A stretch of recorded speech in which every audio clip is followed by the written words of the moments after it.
नमस्कार, मैं खुशी और आप देख रहे हैं दनादन न्यूज। आइए नजर डालते हैं आज की बड़ी खबर पर।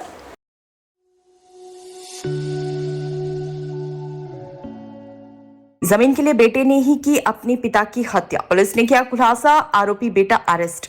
पुलिस के कौशाम्बी जिले में एक हफ्ते पहले अधेड़ राम सूरत की हत्या का पुलिस ने खुलासा कर दिया। पुलिस ने एक आरोपी को आला कत्ल के साथ अरेस्ट किया है। आरोपी मृतक का ही बेटा है जिसने जमीन के लिए अपने पिता की हत्या कर दी थी। एक हफ्ते पहले 13 मार्च को थाना पश्चिम शरीरा अंतर्गत ग्राम देवरी में मृतक राम सूरत यादव की हत्या हुई थी। मृतक की पत्नी की तहरीर पर थाना पश्चिम शरीरा पर मुकदमा दर्ज किया गया था।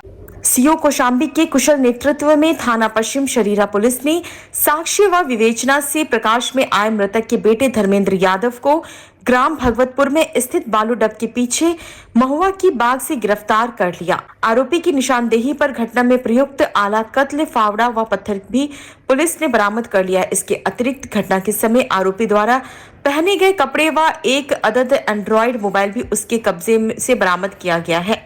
मृतक के हत्यारे बेटे धर्मेंद्र यादव ने पूछताछ में बताया कि उसके पिता को ननिहाल ग्राम भेलखा थाना मंझनपुर में 20 बिस्वा जमीन पट्टे की मिली, जिसे उसके पिता ने सुरेंद्र मिश्रा व शेबू नाम के व्यक्तियों को 5 लाख रुपए में 15 सितंबर 2022 को रजिस्टर्ड इकरारनामा कर दिया था। वर्तमान में उक्त जमीन की कीमत 40 से 50 लाख रुपए के लगभग है। आरोपी धर्मेंद्र यादव अपने पिता पर किए गए इकरारनामे को निरस्त करने के लिए दबाव बना रहा था, परंतु पिता द्वारा ऐसा करने से इनकार कर दिया गया। वहीं आरोपी की पत्नी के गर्भ में 2 माह का बच्चा था और आरोपी को अपनी पत्नी पर भी शक था कि पत्नी का अवैध संबंध है और ये बच्चा उसका नहीं है, क्योंकि पत्नी से विवाद होने पर पिता पत्नी का ही पक्ष लेते थे।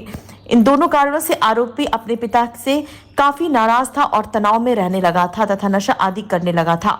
इन्हीं कारणों से उसने अपने पिता को जान से मारने के लिए तरह तरह के तरीकों के बारे में सोचने लगा और योजना के तहत 13 मार्च को अपने गेहूं के खेत में सिंचाई करते समय मौका पाकर अपने खेत के नजदीक मात्र 100 मीटर दूरी पर स्थित डेरा पर सोए हुए अपने पिता पर फावड़ा से प्रहार कर मौत के घाट उतार दिया और छोटे पत्थर से मार मारकर चेहरे को कुरूप कर दिया था, जिसे सनसनी खबर बनने की किसान की जघन्य हत्या हो गई और मुझे कुछ सरकारी आर्थिक सहायता प्राप्त हो जाएगी और मेरी भेलखा वाली जमीन का इकरारनामा निरस्त हो जाएगा। आरोपी के मोबाइल को चेक किया गया तो यूट्यूब की सर्च हिस्ट्री में पत्नी के प्रेमी को कैसे मारा जाए, साइनाइड से कितनी जल्दी किसी की मौत हो जाती है, दहेज हत्या से कैसे बचा जाए आदि पाया गया।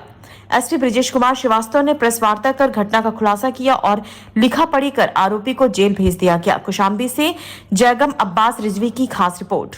देखिए, थाना पश्चिम शरीरा के ग्राम देवरी में 13/14 मार्च की रात में राम सूरत नाम के एक 55 वर्षीय युवक की हत्या की गई थी। उसके चेहरे पर धारदार और कुंद हथियारों से हमला किया गया था। घटना के अनावरण के लिए कई टीमें लगी हुई थी और जिन लोगों की नामजदगी FIR में की गई थी उनसे पूछताछ की गई और ये पाया गया कि इनकी नामजदगी गलत है। जो शक हमारी विवेचना करने वाली टीम को मिला वो उसके बेटे के ऊपर गया। दरअसल ये जो मृतक है इसने ये अपने ननिहाल में थाना मंझनपुर के भेलखा गांव में रहा करता था। वहाँ इसको 20 बिस्वा जमीन पट्टे पर मिली हुई थी, जिसका इकरारनामा इसने 2 लोगों से 5 लाख रुपए में किया था। बेटे का इसका ये मानना था, जो धर्मेंद्र को आज हम लोगों ने अरेस्ट किया है, उसका ये मानना था कि इसकी कीमत लगभग 40-50 लाख रुपए है और मेरे पिता ने जो है ये 5 लाख रुपए में इकरारनामा कर दिया है। उसको कैंसिल कराने के लिए कई बार अपने पिता से कहा, वो नहीं माना। कुछ उसको उसके चरित्र पर भी संदेह था और कुछ वो ये चाहता था कि अगर हम अपने पिता को मार देंगे तो हमें सरकारी सहायता भी मिल जाएगी, इसीलिए उसने प्लान करके इसे मारा था। जब हम लोगों ने उसे पकड़ा तो उसने अपना जुर्म कबूल कर लिया है। जो आला कत्ल है, फरसा और जो पत्थर है जिससे उसकी चोट पहुंचाई गई थी उसको हम लोगों ने बरामद कर लिया है और आज वो जेल भेजा जा रहा है। उसकी जो सर्च हिस्ट्री है मोबाइल फ़ोन की वो हम लोगों ने देख लिया है। उसमें हत्या करने के तौर तरीकों के बारे में इसने सर्च किया है, उसी से वो टूटा भी। तो पूरी घटना का खुलासा हो गया है और खुलासा करने वाली टीम को मेरी ओर से 25,000 रुपये का पुरस्कार भी दिया गया। सर, हत्या का आरोप भी लगाया था अपने मामा के लड़कों पर।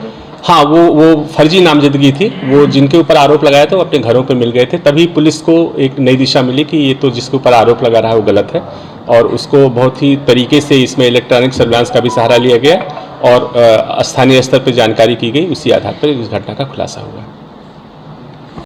खबरों में अब तक के लिए बस इतना ही। फिर होगी आपसे मुलाकात ऐसी एक और बड़ी खबर के साथ। तब तक के लिए नमस्कार और देखते रहिए दनादन न्यूज।